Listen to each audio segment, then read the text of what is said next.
अस्सलाम वालेकुम, मैं हूं अमरीन अली और आप देख रहे हैं वॉइस ऑफ उर्दू। खबर शामिल करते हैं। ईद उल अज़हा के हवाले से कोरोना से बचाव के लिए SOPs की तैयारी के लिए अहम इजलास वजारत मजहबी अमूर में मुनक्किद किया गया, जिसमें कोरोना वबा और ईद उल अज़हा के लिए SOPs की तैयारी के लिए उलमा और मशाइख के साथ मशावरत की गई। मजीद जानते हैं हमारे नुमाइंदा सदयात की इस रिपोर्ट में। ईद उल अज़हा और कोरोना से बचाव के लिए SOPs की तैयारी के लिए अहम इजलास वजारत मजहबी अमूर में मुनक्किद किया गया। इजलास में कोरोना वबा से महफूज ईद उल अज़हा के लिए SOPs की तैयारी के लिए उलमा व मशाइख के साथ मुशावरत की गई।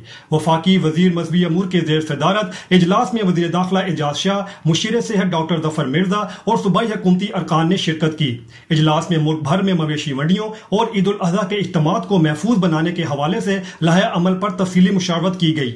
इजलास के दौरान मुशीर सेहत डॉक्टर जफर मिर्जा ने कहा कि मौसर एहतियाती तदाबीर इख्तियार न की गई तो जुलाई के आखिरी 2 हफ्ते मुहलिक साबित हो सकते हैं, जबकि पाकिस्तान इस बीमारी की बढ़ती हुई शरह के हवाले से पहले 3 ममालिक में शामिल हो चुका है। इजलास में वफाकी वज़ीर दाखिला और मुल्क भर से नुमाइंदे उलमा इकराम और मशाइख ने अपनी अपनी तजावीज़ पेश की। वाजिब है, हज फर्ज है।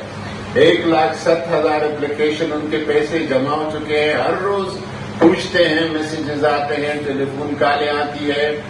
उलमा इकराम ने बताया कि रमजानुल मुबारक और ईद उल फितर के मौके पर 20 निकाती एलामिया तैयार किया गया था, जिस पर तमाम मसाजिद, मदारिस और दीनी हलकों ने इस एलामिया पर मनोअन अमलो दरामद करके जिम्मेदारी का सबूत दिया था। दीनी हलके इस मुहलिक वबा की रोकथाम के लिए अब भी हुकूमती कोशिशों के साथ खड़े होंगे।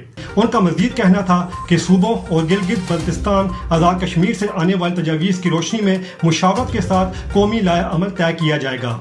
असद हयात मुगल, वॉइस ऑफ उर्दू। मजीद खबरों के लिए हमारी वेबसाइट www.voiceofurdunews.nl या फेसबुक पेज पर क्लिक करें। इसके अलावा आप हमारा YouTube चैनल भी सब्सक्राइब करके मजीद खबरें देख सकते हैं। देखते रहिए वॉइस ऑफ उर्दू न्यूज।